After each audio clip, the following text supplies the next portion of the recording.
अस्सलाम वालेकुम वीवर्स इस वक्त हम लोग पीसी होटल कराची में मौजूद हैं और ये पीएसपीपी का एक और टेक सेरेमनी का प्रोग्राम है और इस प्रोग्राम में एज अ चीफ गेस्ट जो है YHCAT के और HVCR सोसाइटी के प्रेसिडेंट जो है यूसुफ हसन साहब मौजूद हैं। हमें इनसे मौका मिला है बात करने का, तो हम इनसे पूछते हैं कि आज ये कैसी तकरीब रही और टेकिंग सेरेमनी, तो इसके हवाले से क्या इनके कमेंट्स है। जी यूसुफ साहब बताइएगा, आज और टेकिंग सेरेमनी थी तो आप क्या कहते हैं इसके हवाले से। अस्सलाम वालेकुम, क्या हाल है आपका। देखिए, मैं समझता हूँ कि जो प्लम्बिंग एसोसिएशन बनी थी एक बहुत बड़ा काम है, चूँकि पाकिस्तान के अंदर अगर आप देखें सबसे ज़्यादा कम तवज्जो जो है वो प्लम्बिंग के ऊपर है। और शहरों में तो ज़रा हाई राइज़ का कम रिवाज है। कराची में हाई राइज़ बिल्डिंग काफ़ी आ रही हैं और मैं अर्ज़ करूँ कि 90% बिल्डिंग का बेड़ा गर्क है बिकॉज ऑफ पुअर प्लम्बिंग। तो इन्होंने जो एसोसिएशन बनाई इससे लोगों में काफ़ी अवेयरनेस पैदा हो रही है। और बात यह है कि अगर देखें बहुत बड़ा खर्चे का फ़र्क नहीं है, अगर मटेरियल आप सही लगाएं, प्लम्बर आपका सही हो, डिज़ाइनर सही हो, तो ये प्रॉब्लम नहीं आती। कराची में अगर आप किसी एरिया में चले जाएं, कई जगह आपको देखेगा प्लास्टर उधड़ रहा है, पानी के निशानात मौजूद हैं। उसकी वजह यह है कि सही तरह प्लम्बिंग की नहीं गई। एयर कंडीशनिंग और दूसरी फील्ड में, मैकेनिकल में तो बहुत तवज्जो होती है, लेकिन प्लम्बिंग में चूँकि तवज्जो नहीं दी जाती तो हमारे यहाँ हाई राइज अपार्टमेंट में बेड़ा गर्क होता है only because of plumbing, poor plumbing. दूसरा सबसे बड़ा मसला ये, एक बंदे ने अपना पैसा जमा करके अपार्टमेंट ले लिया, ऊपर का टॉयलेट लीक कर रहा है, नीचे क्या है कि सीपेज आ रही है, वो ऊपर वाले को जाके बोलता है, कहता है मुझे तो मसला नहीं है, क्यों पैसा खर्च करूँ। तो हमारे यहाँ ये सोशल प्रॉब्लम बहुत ज़्यादा हैं। तो मैं समझता हूँ कि इसमें बहुत ज़्यादा अवेयरनेस पैदा करने की ज़रूरत है, जो कि होना चाहिए, नहीं तो ये हमें बिल्डिंग का बेड़ा गर्क है। अच्छा यूसुफ साहब, आपने यहाँ की प्रॉब्लम्स के हवाले से बताया जो प्लम्बिंग के इश्यूज़ हैं। सर, प्लम्बिंग के इश्यूज़ तो अपनी जगह पर मौजूद हैं, लेकिन इसके साथ साथ जो हमारे यहाँ गवर्नमेंट लेवल पे प्रॉब्लम्स आती हैं, हमारे यहाँ का इंफ्रास्ट्रक्चर जो है, स्पेशली अगर कराची की बात की जाए तो कराची का जो इंफ्रास्ट्रक्चर है वहाँ पर भी अगर देखा जाए जो बड़े प्रोजेक्ट्स होते हैं तो वहाँ उसके प्रॉब्लम्स को किस तरह से सॉल्व किया जा सकता है। ये जो एसोसिएशन है, क्या ये बात गवर्नमेंट लेवल तक यहाँ के सोल्यूशन के लिए पहुँचाएगी एसोसिएशन?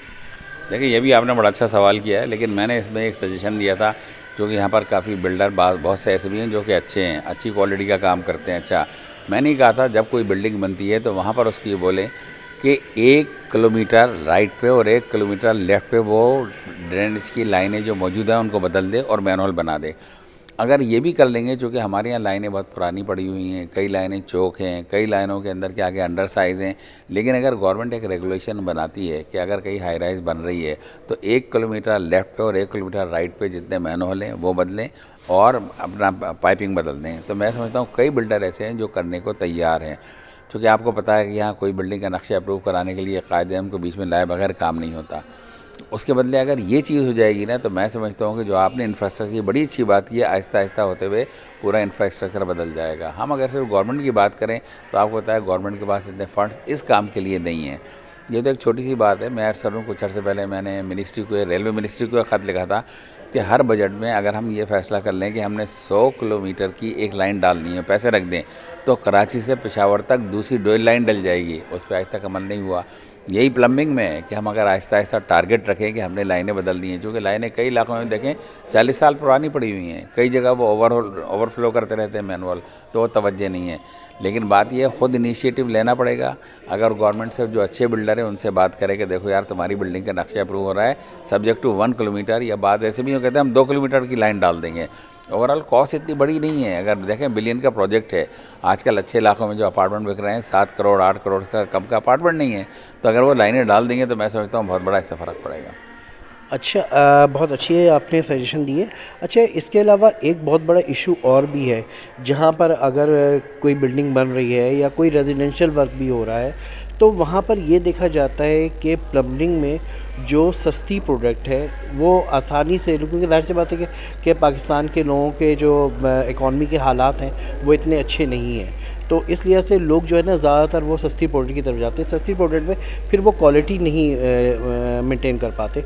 तो इसके हवाले से आप क्या समझते हैं कि क्या एसोसिएशन को कोशिश करनी चाहिए कि प्रोडक्ट अच्छी हो ताकि बाद की जो मसाइल आ रहे हैं वो ना आए? देखिए, ये भी आपका एक अच्छा सवाल है। बात यह है कि सस्ती और महंगी कोई इतनी चीज़ नहीं होती।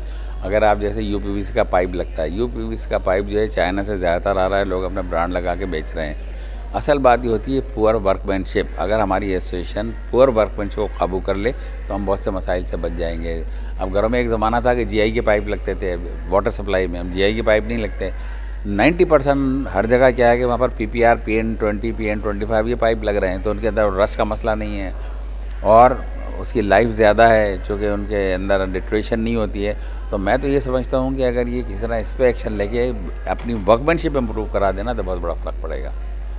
बहुत बहुत शुक्रिया यूसुफ साहब इन्फॉर्मेशन देने का। आपका ही बहुत शुक्रिया कि माशाल्लाह ऐसे मौक़ों पे आप बड़े आगे से आगे रहते हैं और ये लोगों के मैसेज रिकॉर्ड कराते हैं और इससे लोग फ़ायदा उठाते हैं। मैं समझता हूँ कि ये जो आपकी स्पिरिट है ना, it should remain as it is और आगे बढ़नी चाहिए। Thank you sir. जज़ाकल्लाह।